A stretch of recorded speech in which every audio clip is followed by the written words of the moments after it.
Terima kasih, terima kasih, terima kasih. Terima kasih segala pujian hormat bagi Allah. Buka matanya sekarang. Bapak Ibu, bahwa segala sesuatu yang terjadi dalam hidup kita itu diizinkan Tuhan terjadi, tujuannya itu satu tujuannya untuk menarik kita dalam hadirat Tuhan, ada yang lain. Tujuan hidup kita pertama kali adalah kita diciptakan serupa segambar dengan Allah. Nah, kalau hari ini diizinkan segala sesuatu terjadi dalam hidup kita, apapun itu juga, semuanya dalam kontrol kendali Allah dan tujuannya satu, untuk membawa kita semakin menyerupai Yesus Kristus Tuhan. Dari hal baik atau hal buruk apapun terjadi, itu Tuhan izinkan. Dalam kontrol kendalinya Tuhan, tidak ada satupun yang tanpa seizin Tuhan terjadi dalam hidup kita. Sampai hari ini pun Bapak Ibu diizinkan duduk di tempat ini, semuanya dalam rencana ilahi. Semuanya surga sudah tetapkan ketetapan seperti itu. Jadi kekristenan kita itu punya tujuan dan arah yang jelas, bukan hanya sekedar minggu ke gereja. Setiap minggu saya ngomong seperti ini. Kehidupan kekristenan bukan hanya sekedar minggu ke gereja. Bagaimana ibadah disebut hanya sebentar hari minggu ke gereja dan hanya hanya 2 jam setiap minggunya disebut ibadah. Bapak Ibu, apakah benar ibadah itu hanya 2 jam di gereja seperti ini? Ibadahlah 24 jam sehari kita bergaul dengan Tuhan. Kita membangun hubungan keintiman dengan Tuhan. Tujuannya kita menjadi serupa segambar dengan Yesus. Tujuannya yaitu, kalau saya mau tanya Bapak Ibu, kalau Bapak Ibu di gereja di tempat ini, tujuannya menjadi apa? Apakah Tuhan gak punya tujuan? Tuhan punya tujuan. Kalau Bapak Ibu sampai hari ini ditempatkan di tempat ini, bergereja di tempat sini, digembalakan di tempat sini, itu tujuannya untuk Bapak Ibu dimuridkan, untuk dijadikan serupa segambar dengan Kristus Yesus, bukan yang lain. Kalau hanya sekedar bergereja, ya gak akan jauh beda dengan orang lain. Karena kenapa Bapak Ibu harus tertanam dalam satu gereja lokal? Saya melayani hidup saya dedikasikan untuk melayani mereka. Dan saya tahu kenapa saya harus digembalakan. Karena dari situ saya dimuridkan, diajarin, dididik, diarahkan untuk menjadi serupa dengan Kristus. Ketika saya ini dimuridkan, dibentuk di situ, suatu hari Tuhan akan dapatin kalau karakter saya yang di dalam sudah dirubah. Suatu hari Tuhan akan percayakan perkara-perkara yang lebih besar lagi. Makanya banyak orang itu susah. Hanya banyak orang jadi pengikut Kristus, banyak pengikut Kristus, penggemarnya Yesus banyak. Tapi sedikit sekali orang yang mau dimuridkan. Karena ketika kita dimuridkan, di situ kita diajari, dididik, didewasakan, diproses dan dibentuk. Dan orang yang Tuhan pakai untuk membentuk kita adalah orang-orang di sekitar kita. Bisa saja itu pasangan hidupmu, bisa itu gembalamu, bisa itu orang lain, atau bisa itu bosmu, atau siapapun juga. Itu dipakai Tuhan. Kita Amsal menjelaskan bahwa besi menajamkan besi, dan manusia menajamkan sesama. Tujuannya itu ngapain? Semakin tajamnya bukan semakin tajam omongannya loh. Semakin tajam memiliki karakter dengan Kristus. Karena kita itu harus dewasa di dalam Kristus. Kalau kita nggak dewasa, kekristenan kita nggak dewasa, ujungnya nanti kita akan ditolak Tuhan loh. Ketika pengangkatan datang, kita akan ditinggal. Kalau kita nggak didapatin dewasa. Karena Yesus sebagai mempelai laki-laki dan kita gerejanya sebagai mempelai perempuan yang akan dipertemukan menjadi pasangan mempelai Kristus. Dan Kristus tidak mau mencari mempelai yang masih anak-anak bayi. Anak-anak bayi senangannya hanya main-main kok, main game, senang-senang doang. Tapi ketika orang dewasa diajari bagaimana memikirkan rencana Allah. Ketika Bapak Ibu semakin dewasa, didapati dewasa di hadapan Tuhan, Tuhan akan percayakan perkara-perkara ilahi yang lebih besar. Apa tujuannya Bapak Ibu hanya sekedar bergereja setiap hari Minggu seperti ini? Bukan. Tuhan punya rencana yang lebih besar dan sekedar yang Bapak Ibu pikirkan. Saya percaya suatu hari dari tempat ini akan muncul orang-orang yang tumpang tangan, orang di jalan-jalan, orang sakit akan disembuhkan. Bapak Ibu, sebelum kedatangan Tuhan Yesus kedua kali akan terjadi namanya revival, kegerakan besar sekali. Kegerakan besar. Dan yang dipakai adalah orang-orang yang sedang mempersiapkan diri hari ini. Termasuk Bapak Ibu. Tujuannya ngapain? Dipercayakan, dilibatkan dalam kegerakan besar itu. Dan Tuhan tidak akan mungkin mengangkat gerejanya kalau gerejanya tidak akan siap. Nah, ketika gerejanya siap, sebelum pengangkatan terjadi namanya penuaian besar-besar. Baru setelah itu masuk pengangkatan, selalu masuk aniaya. Dan sebelum masuk aniaya pasti ada penuaian. Hujan akhir itu lebih besar, lebih lebat, lebih powerful dibanding pada hujan awal di Pentakosta, di loteng Yerusalem. Dan sebelum pengangkatan akan terjadi kebangunan rohani, kegerakan, pertobatan gila-gilaan. Bayangin, kalau terjadi pertobatan gila-gilaan, besar sekali. Soalnya satu kota di sini nih bertobat, siapa yang mau melayani? Apa pendetamu yang mau melayani? Tidak mungkin, yang dilibatkan oleh Bapak Ibu. Dan hari ini yang dipersiapkan itu seperti itu. Kalau Bapak Ibu nggak beres dengan hidupmu, Bapak Ibu nggak ngerti firman, bagaimana menselingin orang, menyelesaikan masalah diri sendiri, bagaimana nanti terlibat dalam pelayanan untuk melayani orang lain, mendoakan orang lain, menselingin orang lain. Makanya diperlukan gereja lokal untuk dididik, diajarin supaya dewasa. Bukan sebentar di Ibrani pasal yang kelima. Kita harus jadi jemaat yang dewasa, bukan jemaat yang bayi, yang maunya disuapin, diempong-empong. Kita harus bertumbuh ke arah Kristus. Tentang hal itu banyak yang harus kami katakan, tetapi sukar untuk dijelaskan. Banyak yang mau diomongin, tapi susah untuk dijelaskan. Karena nggak nyampe. Cara pandangnya nggak nyampe. Tuhan, Bapak Ibu, Tuhan tuh mau singkapkan perkara-perkara yang lebih besar.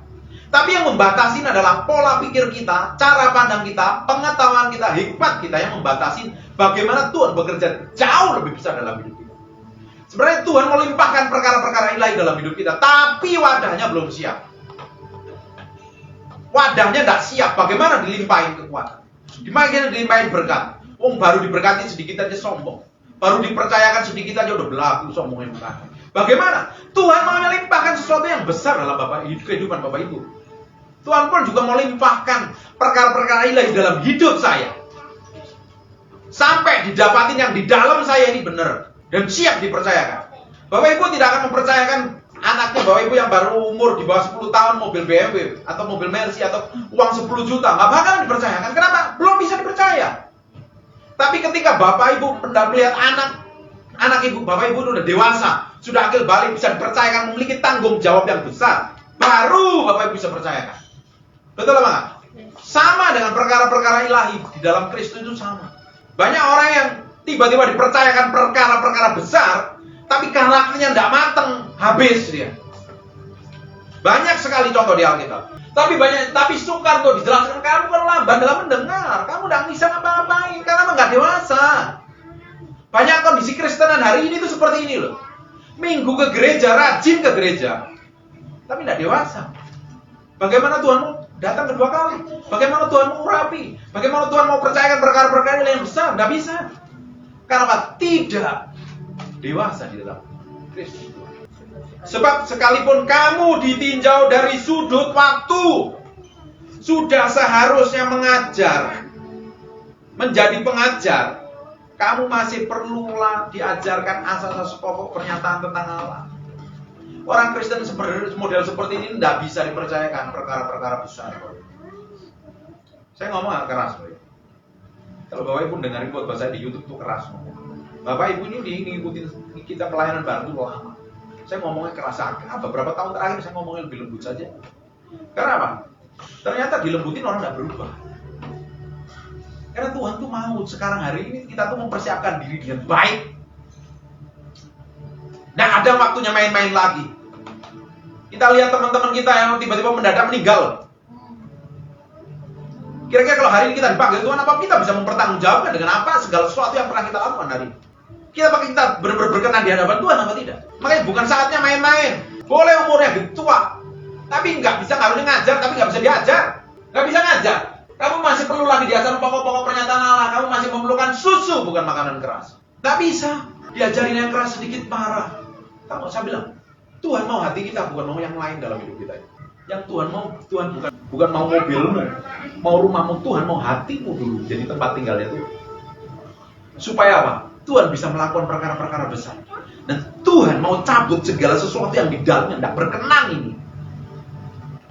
Supaya kita didapati benar, tulus, suci, tak bercacalah di hadapan Tuhan. Ketika Tuhan datang, kita diperkenan menjadi orang-orang yang mengasihi Tuhan, orang-orang yang berkenan di hadapan Tuhan. Kalau tidak, kita akan masuk masa penganiayaan, kita ditinggal. Dan Tuhan mau dapati kita menjadi orang-orang yang benar di hadapan Tuhan. Amin? Makanya diizinkan masalah terjadi. Kenapa Bapak Ibu ngadepin masalah? Kenapa Bapak Ibu mengalami kekurangan? Kenapa Bapak Ibu mengalami masalah sampai detik hari ini? Saya pun mengalami banyak masalah. Gembala, Bapak Ibu tahu kehidupan saya, bisnis saya, usaha saya. Mereka tahu nih kehidupan bisnis saya. Kalau diizinkan masalah itu terjadi, apa maunya? Apa Tuhan kejam? tidak pernah kejam.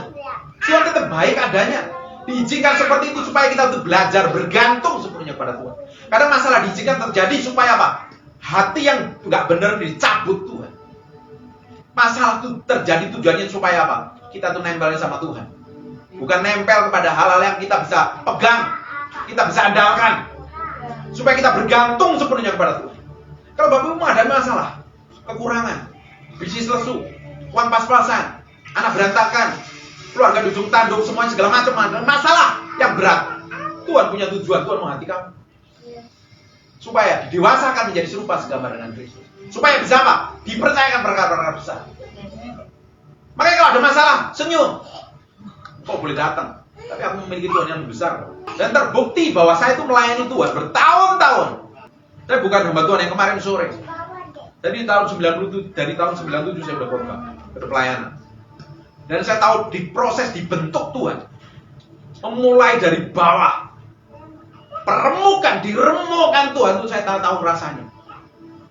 Kalau masalah terjadi tujuannya apa? Tuhan mau meremukkan Bapak Ibu. Supaya apa? Yang di dalam belum keluar, dia akan keluar. Biar didapati menjadi orang yang berkenan di hadapan Tuhan. Kalau tidak, habis kita. Tidak akan jadi apa-apa. Berapa banyak orang Kristen di Jakarta tapi tidak melakukan apa-apa.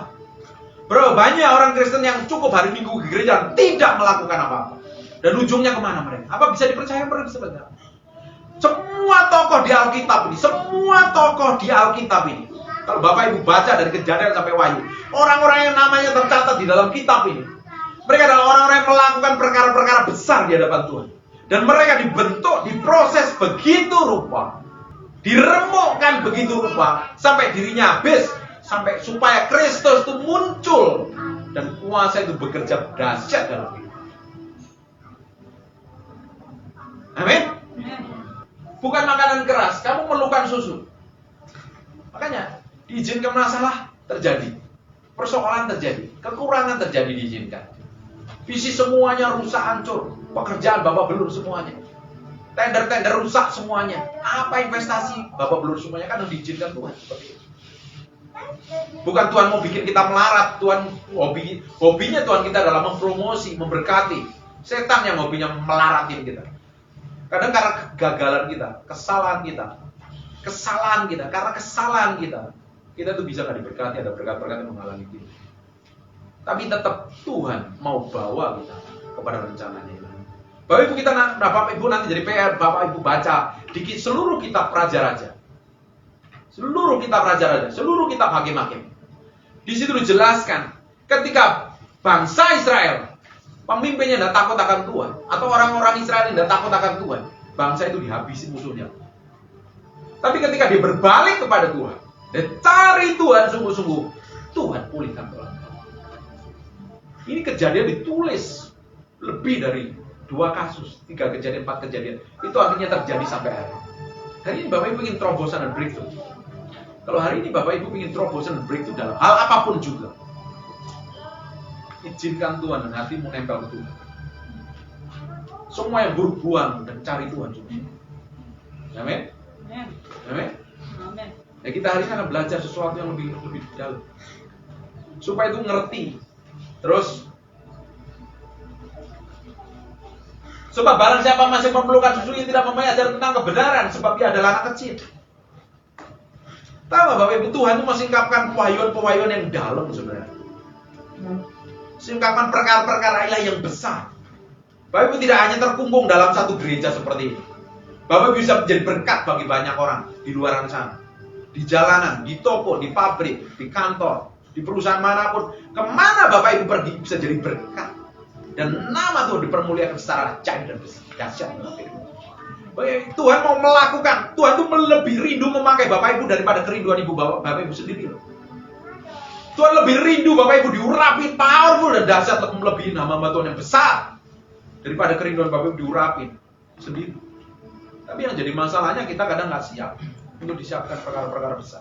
Karena karakternya tidak matang, sikap dan hidupnya tidak sesuai dengan kebenaran firman Tuhan.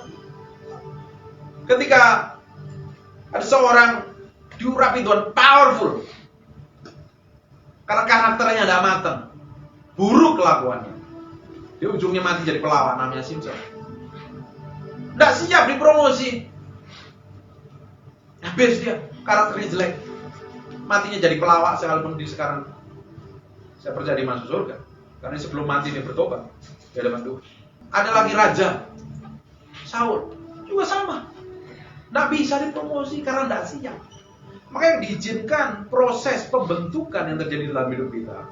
Tujuannya satu, untuk mempersiapkan kita, untuk dipercayakan perkara-perkara yang lebih besar saja. Amin. Tapi makanan keras adalah untuk orang-orang dewasa yang karena mempunyai panca indera yang terlatih untuk membedakan yang baik daripada yang jahat.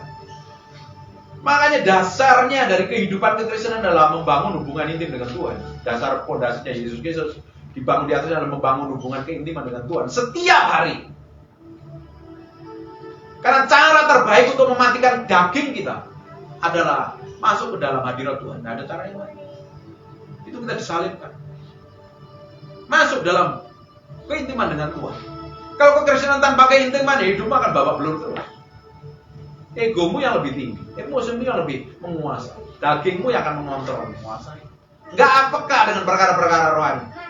Karena memiliki panca indera yang terlatih, makanya Alkitab ngomongkan, pikirkan perkara-perkara yang di atas, bukan perkara yang di bawah. Supaya ngapa? Panca indera itu terlatih, ngelihat kegerakan Tuhan, ngelihat momennya Tuhan. Even Bapak Ibu bikin deal bisnis, bikin usaha apapun, perlu memiliki panca indera yang terlatih. Ngerti ini berkenan di hadapan Tuhan. Ini gue mesti bisnis apa? Gue mesti ngambil keputusan seperti apa? Even Bapak Ibu punya masalah, menyelesaikan masalah pun perlu panca indera yang terlatih. Sesuai yang Tuhan mau, supaya kita menjadi orang yang berkenan di hadapan. Amin.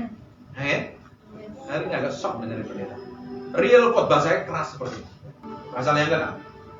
Sebab marilah kita tinggalkan asas-asas pertama dari ajaran-ajaran tentang Kristus yang dan beralih kepada perkembangan yang penuh. Disuruh ngapain? Perkembangan yang penuh ngapain? Disuruh dewasa enggak?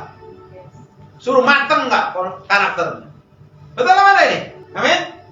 Jangan kita meletakkan dasar pertobatan dari perbuatan-perbuatan yang sia-sia dan dasar kepercayaan kepada Allah.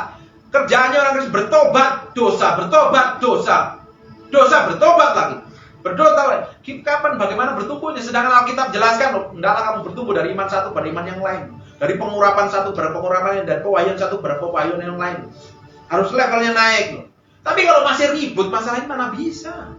Makanya Tuhan itu tempatkan orang-orang tertentu dalam kehidupan kita. Tujuannya satu, untuk mendewasakan kita. Makanya tidak heran. Makanya saya bersyukur tinggal di bangsa Indonesia. Saya memiliki gembala dan saya respect dengan gembala. Apa yang gembala saya omongin, saya lakukan. Saya sebagai hamba Tuhan bertahun-tahun sebagai. Bahkan Bapak Ibu tahu, gembalamu hari ini pernah pelayanan sama saya bareng-bareng. Dan kita punya gembala itu aneh kelakuan. Tetap kita lakukan yang terbaik, lakukan yang baik. Karena kita tahu, kita tuh kadang ditempatkan di satu tempat. Tujuannya Tuhan untuk mendewasakan kita. Karena semuanya itu dalam kontrol kendali Tuhan. Bahkan kita even dalam bangsa Indonesia pun. Kenapa kita ditempatkan di bangsa Indonesia? Karena Tuhan punya maksud dan tujuan untuk bangsa ini. Sampai Bapak Ibu tempatkan tinggal di kota ini pun Tuhan punya maksud dan tujuan. Bukannya sekedar tinggal, makan, hidup, bekerja dan seenaknya aja. Bukan, Tuhan punya maksud dan tujuan. Dan tujuan Tuhan itu besar dari sekedar Bapak Ibu pikirkan. Amin. Dan Tuhan mau lakukan itu. Kalau kita ini sama, memiliki kehidupan kekristenan yang sama dari minggu ke minggu, dari tahun ke tahun, dari bulan ke bulan, kita akan tetap sama terus. Apa yang kita lakukan tidak akan pernah sama terus. Orang dunia itu ngomong begini, insane, tahu insane? Bahasa Inggrisnya itu artinya gila.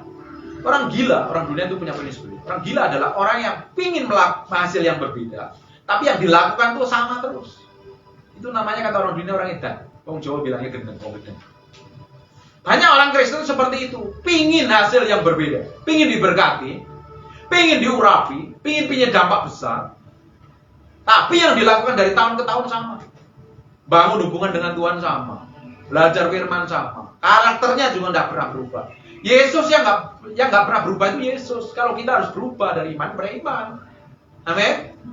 Jangan bangga. Aku seperti Yesus, kenapa? Tidak berubah dari dulu sekarang dan sampai selamanya. Salah. Kita harus berubah. dari hari ke hari, ke sehari menjadi serupa segambar dengan Tuhan. Amin. Haleluya.